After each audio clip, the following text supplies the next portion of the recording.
Hi everyone, this is your host. My name is Waray. I'm here in the dining room. This is my dining room and my husband. We have a separate dining room from our employers. So kami lang yung gumagamit dito. At ang oras ko ngayon is 20:20. It means 8 o'clock and 20 minutes ng July 18. So gabi na dito pero maliwanag pa rin.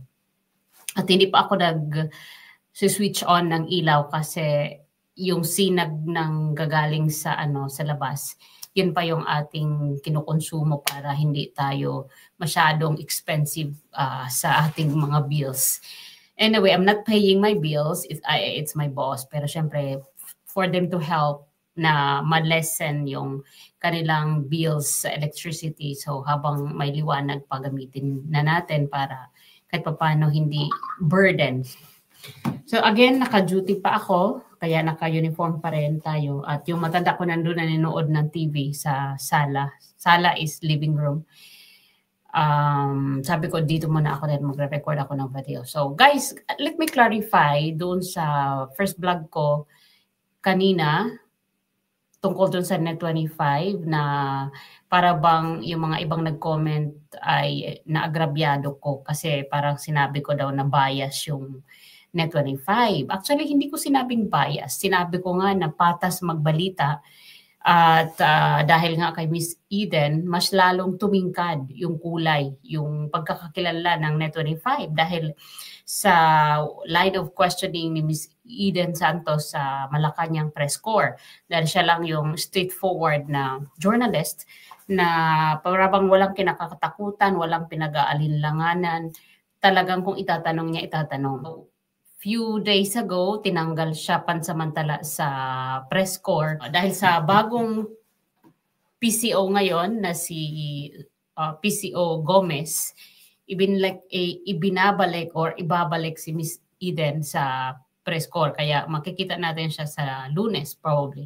Anyway guys, again, let me clarify, hindi ko po sinabing bias.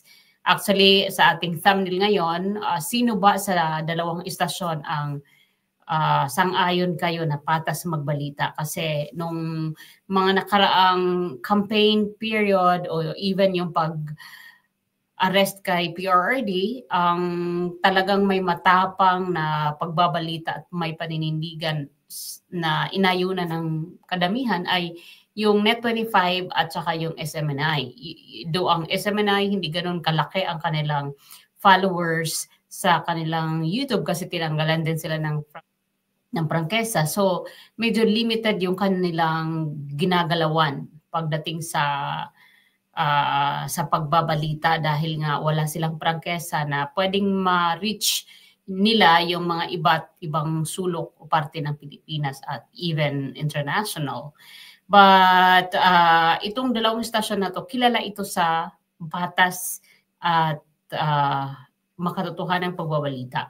Hindi ko sinasabi yung mga ibang platform sa Pilipinas ay hindi mapapagkatiwalaan, pero ang namumutawi lagi sa mga netizen ay ang pagpuri dito sa dalawang istasyon, lalo na ang Net25 at ang saganang mamamayan dahil kilala natin yung mga anchor sa istasyon na itong mga binanggit ko ay hindi sila bias sa pagbabalita. At kaya ko naman nabanggit yung Net25 na merong mga bumabatikos dahil dun sa nilabas nilang police report galing sa Beverly Hills ay dahil dun sa kay Dean Chase. Kung mapapanood ninyo yan kay Dean Chase na inano niya ang Net25. Kumbaga pinasaringan niya kahapon. So, fake documents, Claire Castro, Malacanang, at itong si Net25. Okay, so let me get things ready for you guys. Magsasalita lang ako tapos i-ready ko lang ang mga documents ko dito. Okay, so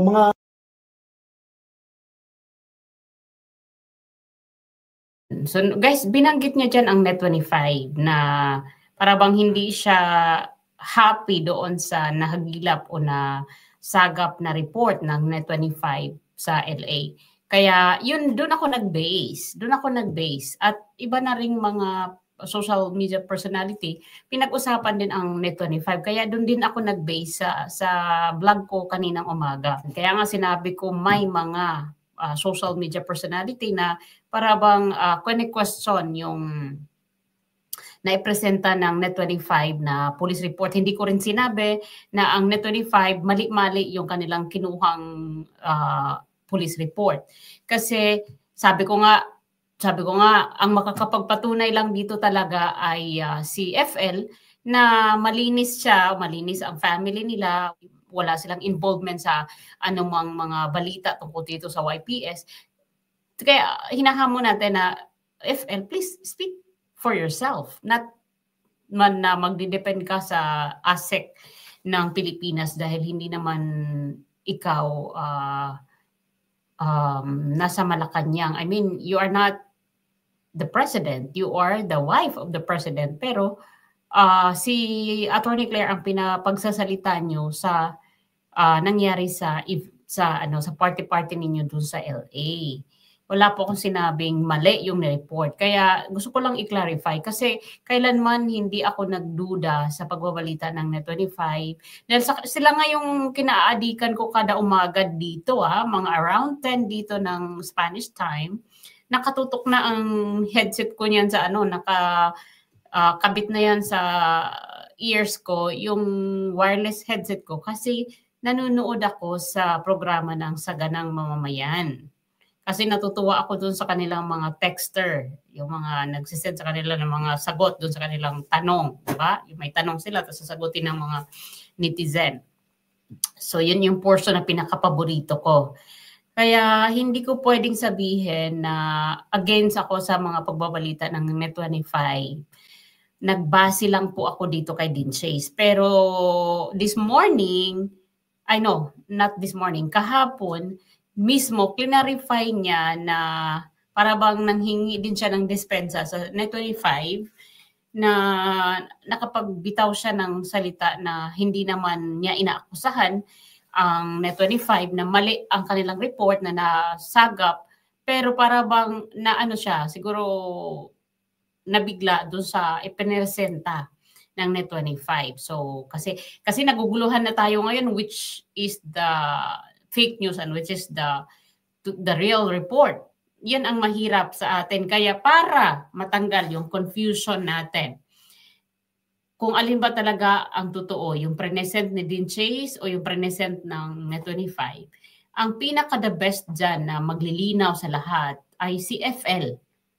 Kasi siguro naman pag nagsalita siya sa publiko, mahirap i-script yung pagsisinungaling. Kasi public yung kaharap mo. People will judge you from your statement saying saying that you are clean, that you are not involved on those alleged crime na nangyari doon sa LA.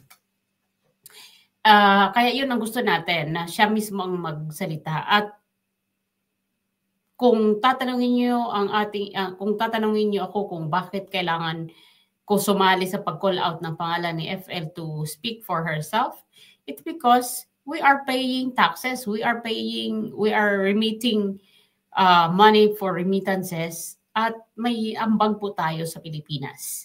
Kaya meron po tayong karapatan to speak up kasi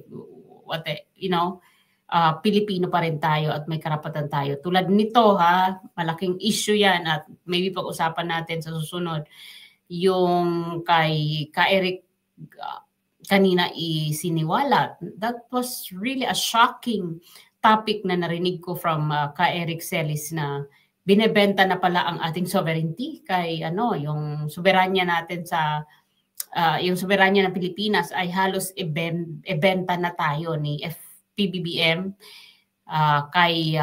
sa mga Amerikano kasi itong kanilang pag-appear o itong meeting with the President of the US, nabasa ni Ka-Eric, at kung gusto nyo mapanood, nasa kay Ka-Eric vlog ngayong araw, ngayong 18, yung latest vlog niya tungkol dito sa meeting na gaganapin ni PBBM with the US President. Hindi natin alam na meron na pala nagmamay-ari sa atin. Hindi na parang iniiputan tayo, no? So but that's another topic that that is to be discussed in the future. So dito sa pagbabalita, kailanman hindi ako nag-doubt sa SMNI at saka sa Net25 at sa kanilang iba pang mga channels, no? YouTube channels o yung mainstream nila. Kasi sila na nga lang yung nagsasabi ng totoo, lalo na yung CPRD ay na isurrender sa Hague. Halos sa kanila tayong kumukuha at pati yung KOJC siege na ginawa noon ng mga kapulisan. 'Di ba? Ang SMNI lang ang may tapang na magbalita doon sa mga paghuhukay at paghahanap ng heartbeat nila Torre. Sa mga ilang araw din yon na nangyaring gulo sa Davao.